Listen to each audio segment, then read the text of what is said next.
All right, you are looking live at the U.S. Capitol this morning as we continue towards these midterm elections. Boy, it's an important race, right? All of them. We're just 5 days away now. Key Senate races will determine the balance of power in Congress. And new reports are trickling in about a possible 2024 re-election bid for former President Trump and also now President Biden. Later today, former President Trump will be in Sioux City, Iowa, for a rally for Republican Governor Kim Reynolds and Senator Chuck Grassley. It is also the state where the first GOP contest for the 2024 presidential nomination will kick off. Meanwhile, the Washington Post says they spoke to more than a dozen Democratic strategists who all say that President Biden has been quietly planning a re-election campaign, but the president has yet to make that final decision publicly. To talk more about this, I want to welcome in Ron Bonjean. He is a Republican strategist and former communications director to House Speaker Dennis Hastert. Great to see you this morning, Ron. Let's start with Trump first. A bid for 2024. He's basically laid out the case that he will run again. He hasn't said so officially, publicly about his candidacy. Anything that would delay his chances of announcing that right after these midterms? Now, it's likely he's going to announce it sooner rather than later. It's anyone's guess, really. And he loves playing that guessing game. But all indications show that he's going to run again. 95% sure he's going to do it, according to his top aides down in Florida. And, you know, if Republicans do a large sweep like it's being predicted, especially in the House, and we pick up several Senate seats, well, there are a number of candidates that he pushed through during the primaries and could try to take credit for those. So, yeah, I think that he's most likely going to run again. Probably going to want to try to capture some of that momentum by announcing a run sooner rather than later. And if he does run, who would be his biggest Republican competitor?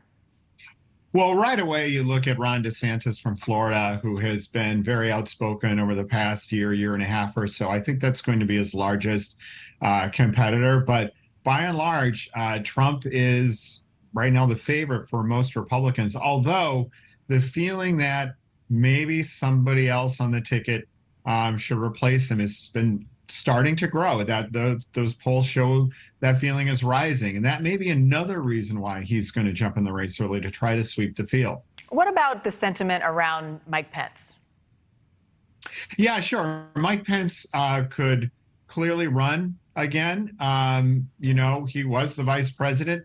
You know, I don't know how much enthusiasm there is for a Pence run among the base.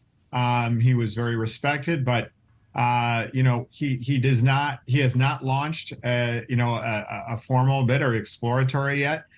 Could he run? Yes. Is he positioning himself to do so? Absolutely. I don't sense a large enthusiasm for Mike Pence to run for president of the United States at this point. But could he? Yes, he absolutely could, especially if President Trump were not to run or were to drop out during that, you know, during the primary season. Pence, there's no reason why he shouldn't run. Let's talk about President Biden here for a moment, turning 80 this month. The Washington Post article quoted a Democrat strategist, Ron, who said, in 2020, Joe Biden was probably the only person who could beat Donald Trump. In 2024, he might be the only person who can lose to him. How do you respond to that, and what do you think the strategy will be? Well, talking about running for president again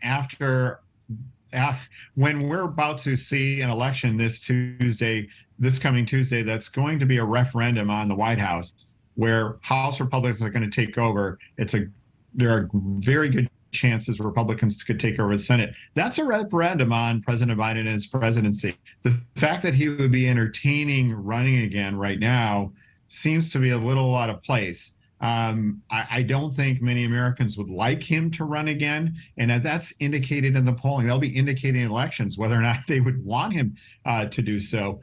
He's not getting any younger. We can see the wear and tear on the road, you know, mistakes in speeches. It would be really, I think, a mistake for him to run again. I think a lot of Democrats don't want to see him run again. And if not Biden, who do you think the Democrats would put forth? That's the million-dollar question. I mean, clearly the next alternative will be Kamala Harris, because she is the vice president. And it would be very difficult for Biden not to endorse her. And I mean, she is the first female Black vice president in American history. However, she isn't, she's more of a political novice. It's taken her a long time to really get a hand for the office. She's made a lot of mistakes. I think Democrats roll their eyes when they think about throwing their support to her, but she would be the next alternative. Last night, the president, as you heard, said democracy is on the ballot.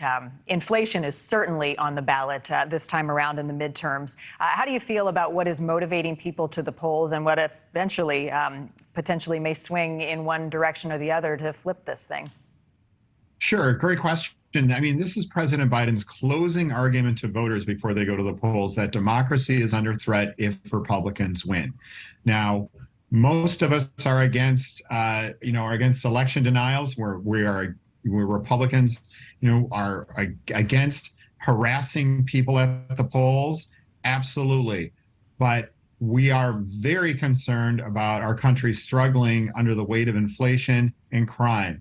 And Democrats have had a muddled message going into the fall. They've been talking about a couple of issues. One of them here is democracy. They seem to be way out of sync to where the voters are. And I think last night's speech really showed that.